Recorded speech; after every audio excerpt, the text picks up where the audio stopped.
उमर तेरी चाय नहीं बनी है अभी तक यार। सुबह से यहाँ पागलों की तरह रोटी भी नहीं खाई है और तेरे को चाय बनाने में 1 घंटा हो गया बोलते बोलते।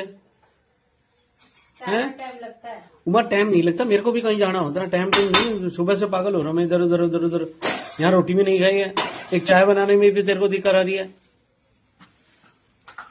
बना लो, ज्यादा जल्दी है तो बना लो, आराम से बनेगी। अदरक गेरी है, पानी पकेगा, चाय की पत्ती डलेगी, फिर बनेगी। तो काढ़ा थोड़ी पीना है, चाय पीनी है हमने।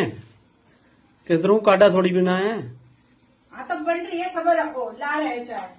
ब्रेड लगा दे 2 मक्खन वाली। ओ यार मैं ना लगा।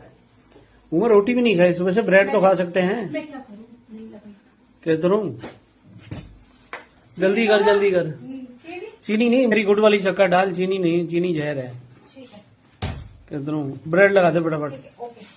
कहते रहूं ब्रेड लगा दे। जाओ मैं बना रही हूँ, जाओ पधारो।